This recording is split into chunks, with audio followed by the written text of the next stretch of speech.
Hello दोस्तों। स्वागत है आपका डेली लाइफ स्टोरी पर। हमारी आज की कहानी है एक खंडहर महल जहां से कोई जिंदा वापस नहीं आया। क्या है उसका सच? चलिए शुरू करते हैं।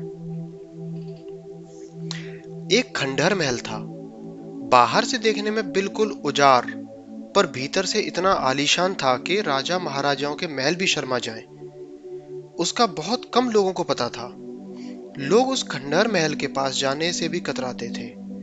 दिन रात मौत से जूझने वाले जंगली और पहाड़ी लोग भी खंडर के महल के पास जाने में डरते थे।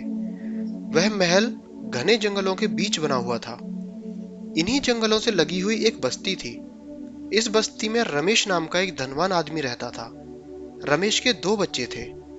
एक बेटा जिसका नाम राजू था और एक बेटी जिसे वह प्यार से शीला कहकर बुलाता था। रमेश चाहता था कि उसके दोनों बच्चे वीर और साहसी बने, इसलिए वह उन्हें दुनिया के वीर और साहसी पुरुषों की कहानियां सुनाया करता था। उसने उनके लिए एक छोटा सा टेलीविजन भी खरीद लिया था। राजू और शीला उस टेलीविजन से बहुत प्यार करते थे। रमेश ने राजू और शीला के लिए दो सुंदर घोड़े भी खरीद लिए थे। उन्हें घुड़सवारी सिखाने के लिए एक शिक्षक भी रख दिया था। वह उन्हें जंगल में लगे मैदान में घुड़सवारी सिखाया करते थे। एक दिन राजू और शीला अकेले घुड़सवारी करने निकल गए। रास्ते में राजू को एक दोस्त मिल गया। वह उससे बातें करने लग गया। उधर शीला अकेले ही आगे बढ़ गई। बातों में राजू ऐसा खो गया कि उसे किसी बात का ध्यान ही नहीं रहा। अंत में जब बहुत देर हो गई तो उसके मित्र ने उससे विदा ली। अब राजू को शीला का ध्यान आया। शीला को पास ना पाकर राजू ने समझा कि वह घर लौट गई होगी। वह भी घर लौट पड़ा। घर लौटने पर उसे पता चला कि शीला अभी तक घर नहीं लौटी है। इतने में रमेश भी घर आ गया। जब उसे मालूम पड़ा कि शीला अभी तक घर नहीं आई तो वह चिंतित हो उठा। फिर भी उसने प्रतीक्षा करना ठीक समझा। जब पूरी रात गुजर गई और शीला नहीं आई तो रमेश परेशान हो गया। उसने फौरन पुलिस को खबर की। उसने पूरे शहर में डुगडुगी भी पिटवा दी कि जो भी शीला को जीवित ढूंढ लाएगा उसे 1 लाख का इनाम दिया जाएगा। 3 दिन बीत गए।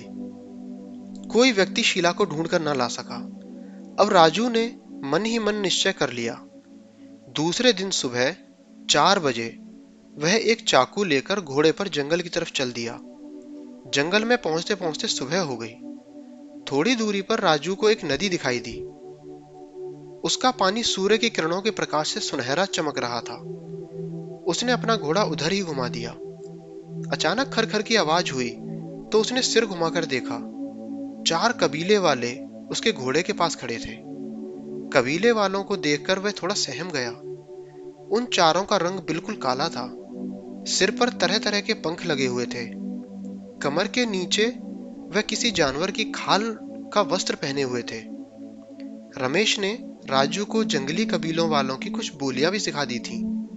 राजू ने एक बोली में उन कबीले वालों से पूछा, क्या तुमने किसी लड़की को देखा है? चारों कबीले वालों ने राजू को अपनी बोली में बात करते देख आश्चर्य हो उठे। उन्होंने कहा, हमने किसी लड़की को नहीं देखा। फिर राजू से कहा, कहीं ऐसा तो नहीं कि तुम्हारी बहन उस खंडहर महल में चली गई हो? राजू ने चौंक कर कहा, खंडहर महल? कहाँ है ये खंडहर महल? कबीले वालों ने जंगल की ओर बहुत दूर बनी एक टूटी फूटी इमारत की तरफ संकेत करते हुए कहा, वह इमारत खंडहर महल के नाम से जानी जाती है, पर तुम भूल कर भी उधर मत जाना। वहां जाकर कोई भी वापस नहीं लौटता। इतना कहकर कबीले वाले वहां से चले गए। राजू वहीं नदी के किनारे बैठ गया और गहरी सोच में डूब गया। अचानक उसकी नजर नदी के पानी पर पड़ी तो वह चौंक उठा। एक रंगीन कपड़ा पानी में बह रहा था। उसने सोचा, कहीं वह कपड़ा मेरी शीला का दुपट्टा तो नहीं? शायद वह यहाँ गिर गई हो। फिर उसने घोड़े पर चढ़कर पेड़ से एक लंबी मजबूत टहनी तोड़ी और उससे कपड़े को खींचने लगा। शीघ्र ही राजू को पता चल गया कि वह कपड़ा शीला का दुपट्टा नहीं है। राजू को राहत मिली, पर अगले ही क्षण उसके मन में एक प्रश्न उठ खड़ा हुआ। आखिर कपड़ा यहाँ पर कैसे आया? इसी सोच विचार में पड़ा हुआ था कि उसे अचानक खंडहर महल की याद आई। घोड़े पर सवार होकर वह खंडर महल की तरफ चल दिया। शाम होने लगी थी। जंगल में पहले से ही अंधेरा होने लगा था। 2-3 घंटे चलने के बाद अब वह खंडर महल के पास पहुंच गया था। एकाएक उसे बहुत से कुत्तों के भौंकने की आवाज सुनाई दी। शायद उसके घोड़े की टापों की आवाज उन्होंने सुन ली थी। वह डरा नहीं, आगे बढ़ता गया। पर ज्यों-ज्यों उसका घोड़ा खंडर महल के नजदीक पहुंचता जाता, कुत्तों के भौंकने की आवाज भी बढ़ती जाती, परंतु कोई भी कुत्ता उसे दिखाई नहीं पड़ रहा था। उसे बड़ा ताज्जुब हुआ।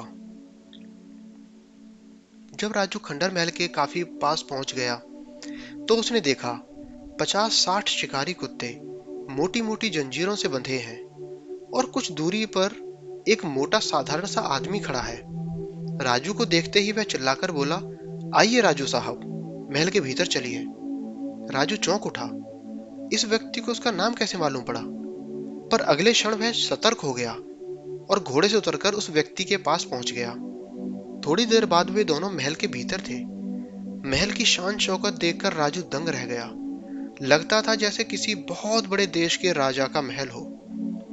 वहां अनेक यंत्र भी लगे थे, एक टेलीविजन भी रखा हुआ था। राजू इसी सोच विचार में डूबा हुआ था कि उस मोटे व्यक्ति ने कहा, राजू, हम लोग व्यापारी हैं, दूसरे देशों के धन दौलत और कीमती चीजों का व्यापार करते हैं, इसलिए हम साहसी लोगों की बड़ी कदर करते हैं। तुम भी हमारे साथ रहो तो अच्छा रहेगा। अगर हमारे साथ रहकर हमारा काम नहीं करोगे तो कहते कहते वह आदमी रुक गया। यह बात सुनकर राजू सन्न रह गया। अब रहस्य कुछ कुछ खुलने लगा था। राजू को उन तस्कर व्यापारियों की कहानियां याद आईं जो चोरी छिपे देश का करोड़ों अरबों रुपए का माल बाहर ले जाते हैं और बाहर के देशों से यहां लाते हैं। इसी बीच दोनों एक बहुत बड़े हॉल में पहुंच गए। वहां भड़कीली पोशाकें पहने लड़कियां खाना परोस रही थी। एक बहुत बड़ा डाइनिंग टेबल था और उसके चारों ओर रखी कुर्सियों पर लोग बैठे थे। कुछ कुर्सियां खाली थीं। उस व्यक्ति ने राजू को एक कुर्सी पर बैठने का संकेत किया और स्वयं बाहर चला गया। खाना शुरू ही हुआ था कि राजू को कुछ आहट सी सुनाई दी। कुछ लोग बाहर से आ रहे थे। उनके साथ 2 लड़कियां थीं। उनमें से एक लड़की को देखते ही राजू चौंक उठा।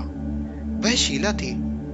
इतने में शीला के साथ आए व्यक्ति ने एक बड़ा सा बैग खोला तो ढेर सारे हीरे जवाहरात चमक उठे।